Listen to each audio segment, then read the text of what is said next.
Thanks so much for joining us for this Sunday night devotional, this fourth Sunday night we're going to be using to encourage one another to spend time with their families and to have a devotional time, perhaps with family, perhaps with friends. And I hope that this will be an encouraging time for you to get ready to enter another week of work or school or whatever it is that the week will hold for you. Thank you for joining me, and maybe some of you are members of our congregation of the Hoover Church of Christ. I'm so glad you're with us. And if you're meeting together when someone's home, then we appreciate so much you're being willing to come into somebody's home and just to have a time of reflection on things that the Lord might want to teach us. I'm going to share just a couple of thoughts with you, and I hope it'll be an encouragement to you. We'll have some songs as well that'll play. They'll be on the screen with the lyrics, and you can sing along and praise God, encourage one another. It'll be a good time for us this evening. I was talking to a good friend of mine this week, and he told me something kind of a funny story, but there's such an important spiritual principle embedded in the story. He was telling me about buying some sheep, and he bought 8 sheep actually, and he has this field where they're going to be kept, and the field is really nice. It has a lot of green grass, it has plenty of water. It's fenced in, everything that they could possibly need or want, it has for them. And so the funny part of the story is he was telling me, he got these 8 sheep, the people he bought them from delivered them on a trailer or whatever, and he had the field ready. And so they loaded them off of the trailer. This is the first time he's ever had sheep. Loaded them off the trailer, put them in the field. And he said it took 8 minutes. 8. I asked him to repeat the number because I wanted to make sure I had it right. He said it took 8 minutes for those sheep to find their way out of the nice field and into what he described as the worst briar patch with sharp branches and sharp thorns that he's ever seen.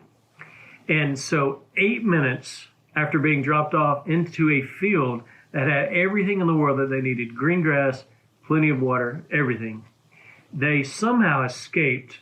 He thought he had the fence enclosed, but somehow they were able to find a way out of it, and they found their way into this just thick stuff. He said he got into this whatever it was, this patch of thorns and everything that they had found their way into, and he said there was blood everywhere, like they had scraped themselves up. They couldn't get out. They were hurting and all this, and he eventually got them out. He closed the spot in the fence where they had gotten out, and they're safe and secure back in the green field.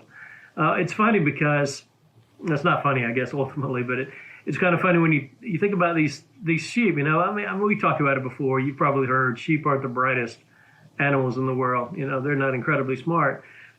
And it is fascinating that we're called sheep by God Himself.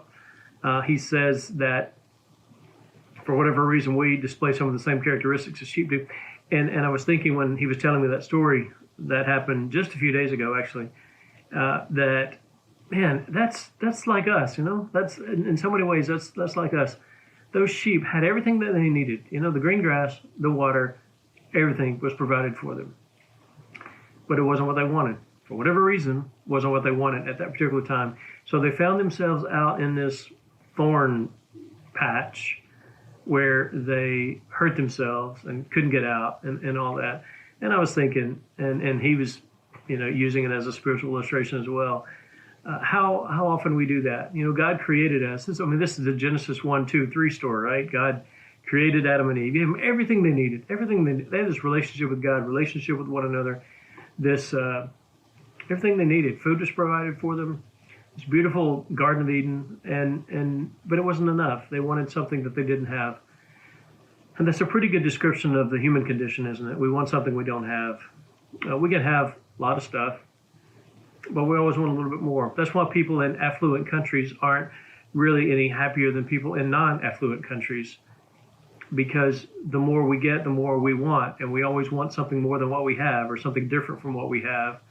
We're just like those sheep. And so often the things that we pursue are the things that hurt us, and we find ourselves getting trapped. This is the prodigal son kind of syndrome. He's got everything that he needed, had a loving father, had a brother, had everything provided for him at home.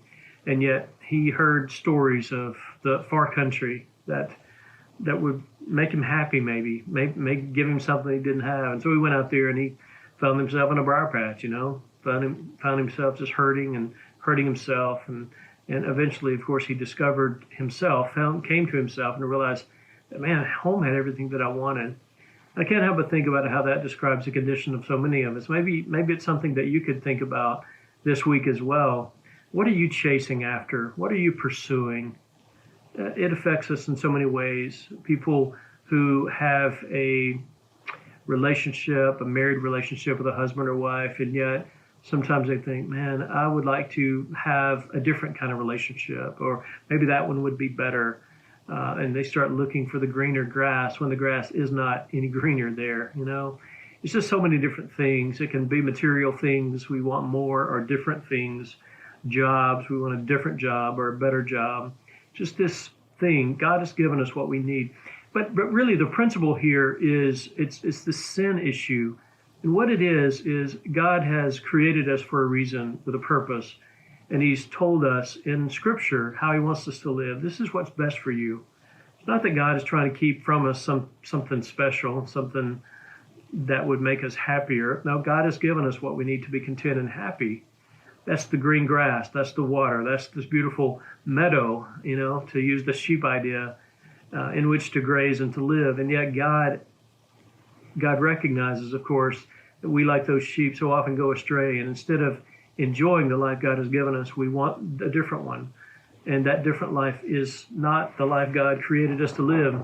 There's, the famous passage, I suppose, one of the most famous, maybe the most famous in all of Scripture, is Psalm 23. The Lord is my shepherd, I shall not want. He makes me lie down in green pastures. He leads me beside still waters. He restores my soul. He leads me in paths of righteousness for his name's sake. That first part of this, he makes me lie down in green pastures. My friend's sheep had the green pastures. They had the still waters. They had what they needed. And yet, they wanted something different. That wanderlust in us, that need, that craving for something that we don't have, is a sheep-like condition, And what we need to do is recognize that the Lord is our shepherd. And when he puts a fence around something and he says, you don't need to do that, you don't need to go there, our fallen condition leads us to want that more. Why can't I have that? I want that. If there's a fence around it, I want it. And yet when we trust in the Lord as our shepherd, we realize that God put a fence around that for a reason, that's not best for me, for us as human beings. Because God knows us best. He's our maker. He's our creator. He knows what it is that will make us complete and fulfilled. And yet we still cast longing eyes across the fence toward that greener grass, when the green grass is that which God has provided for us in his church, in his kingdom, living within his will. So let me ask you, as we live, work, learn, play, live life this week, can I ask you to be self-reflective about this desire within you, like those sheep, to look for something that we don't have? And maybe the thing that you don't have, God put a fence around it for a reason. It's not what's best for you. It's not going to lead to the greater good. It's not going to lead to fulfillment or a higher level of happiness. It'll just bring about cuts and bruises and hurt and pain.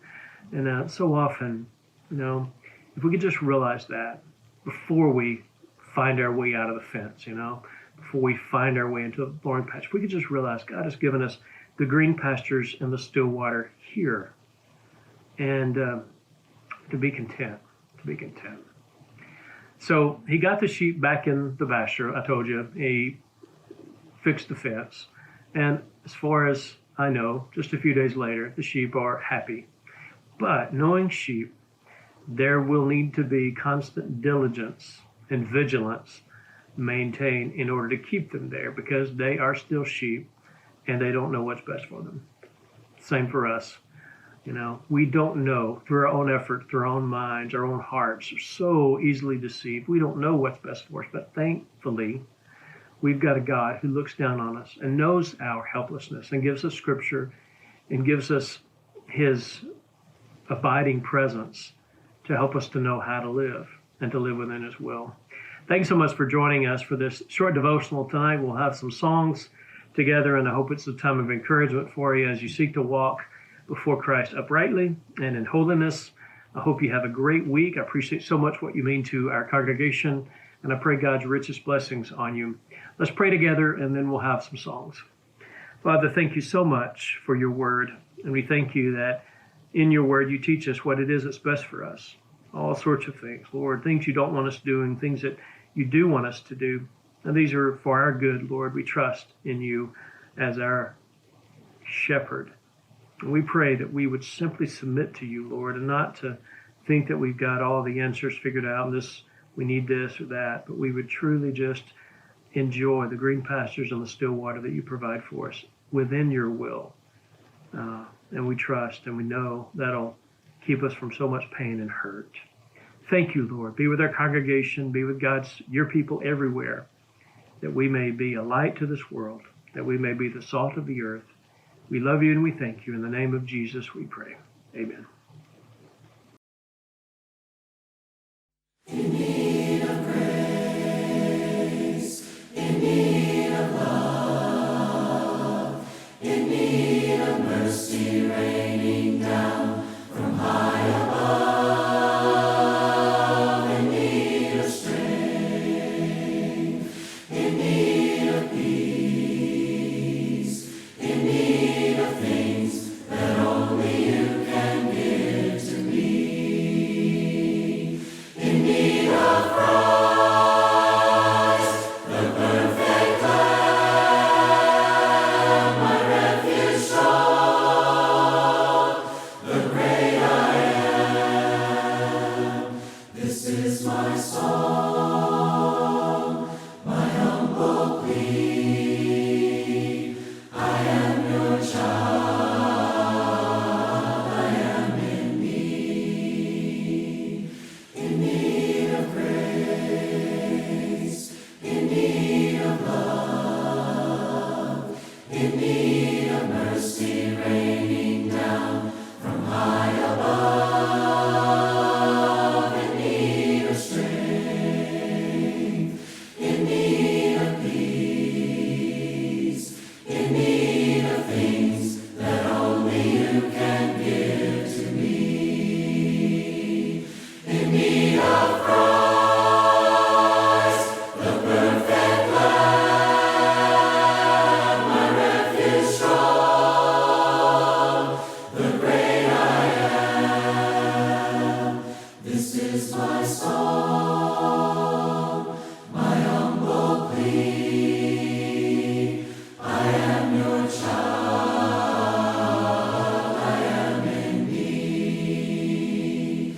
In need of Christ, the perfect Lamb, my refuge strong, the great I am. This is my song, my humble plea. I am your child, I am in need. I am your child,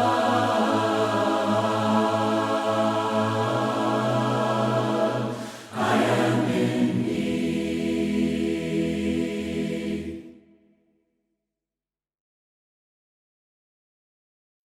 Walking in sunlight all of my journey, over the mountains, through the deep vale. Jesus has said, I'll never forsake thee, promise divine that never can fail. Heavenly sunlight, flooding my soul with glory divine. Hallelujah, I am rejoicing, singing his praises. Jesus is mine. Shadows around me, shadows above me, never conceal my Savior and guide. He is the light, in him is no darkness, ever I'm walking close to his side. Heavenly sunlight, flooding my soul with glory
worship His holy name. Sing like never before. Oh, my soul, I worship Your holy name. The sun comes up, it's a new day dawning. It's time to sing Your song again. Whatever may pass and whatever lies before me, let me be singing when the evening comes. Bless the Lord, oh my soul, oh my soul, worship His holy name. Sing like never before. Oh, my soul, I worship Your holy name. You're rich in love and You're slow to anger. Your name is great and Your heart is kind. For all Your goodness I will keep on singing. 10,000 reasons for my heart to find. Bless the Lord, oh my soul, oh my soul, worship His holy name. Sing like never before. Oh my soul, I worship Your holy name. And on that day when my strength is failing, the end draws near and my time has come, still my soul will sing Your praise unending. 10,000 years and then forevermore. Bless the Lord, oh my soul, oh my soul, worship His holy name. Sing like never before. Oh my soul, I worship Your holy name. Bless the Lord, oh my soul, oh my soul, worship His holy name. Sing like never before. Oh my soul, I worship Your holy name. I worship Your holy